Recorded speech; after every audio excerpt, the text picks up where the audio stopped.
Welcome to my day one quick guide for Scurrius, the brand new Rat King boss. When it comes to gear setups, you can use all three of the combat styles. So depending on your preference or what combat style you're currently trying to train, just wear the best armor you have available for that combat tier.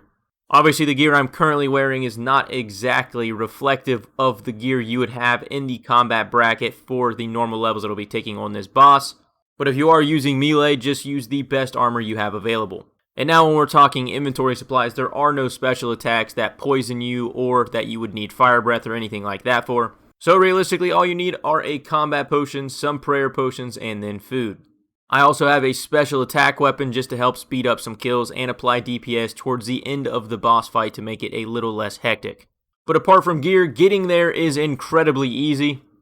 As you can see, I'm just a little bit north of Varrock Square, and if you head up to the Varrock sewers right here marked on the map, climb down this manhole, and then literally just 50 steps over here to the east, you will find the gate that takes you directly into the boss lair.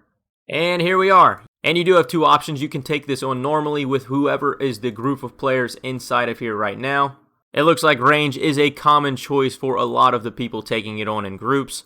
But you do also have the option to right-click and take a private instance, and then fight this boss in a solo encounter if you are an Iron Man or if you just want all of the drop to yourself. Whichever one you do choose, let's go ahead and jump straight in and talk mechanics. First up, I am going to play a full kill with just game sounds, so if you are a person who likes hearing all of the attacks and what they sound like, the first kill will just be game sound, so if you don't want to watch that, feel free to use the timestamps down in the description to skip it.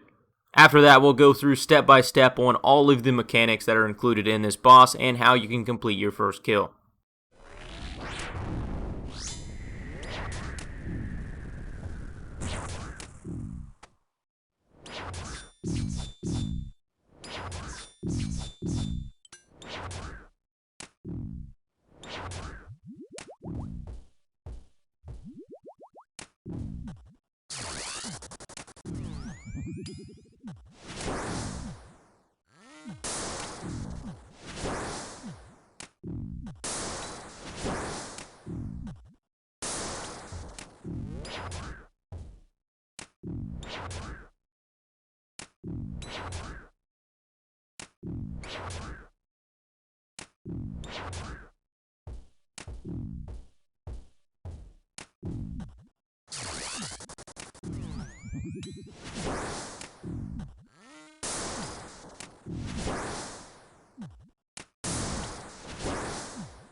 Now to kickstart the fight, you want to throw on your melee protection prayer and attack the boss. On this first phase, the only thing you need to worry about in terms of mechanics is these shadow drops. So to put a slight shadow on the ground, and just like the mechanics from a bunch of different bosses, you'll need to move a tile. Otherwise, the stuff falling from the ceiling will deal damage to you. Other than that, just keep your melee protection prayers on and keep DPSing the boss. Once he goes to his first food pile, he will heal up a little bit, and this is when you need to worry about switching your prayers. That blue lightning attack is the mage, and that green gas attack is the range. Once again, he will continue to do some of the other specials, and as soon as he comes off the food, you'll want to throw your melee protection prayer back on. Now that he's going over to heal again, now he'll start switching prayers. There's a range. Another range back to back.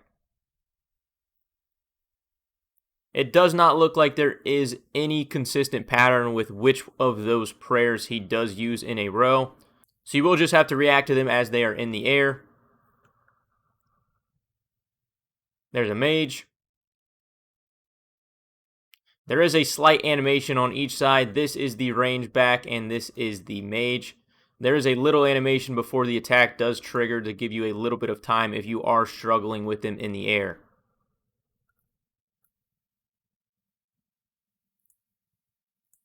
Once these things spawn, just go ahead and attack them quickly if you do need to take them out. They have pretty low defense, so for the most part you can one-hit them depending on your combat level.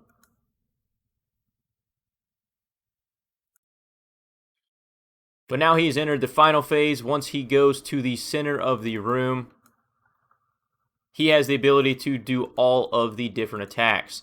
So he'll just spam all of his specials, throw them on the ground, and he'll constantly keep switching prayers and spawning things throughout. But outside of that, other than just maintaining some solid DPS, there is nothing else to the mechanics. Obviously, this boss is meant for lower combat levels, so you are not going to DPS on the same standard that I am right now.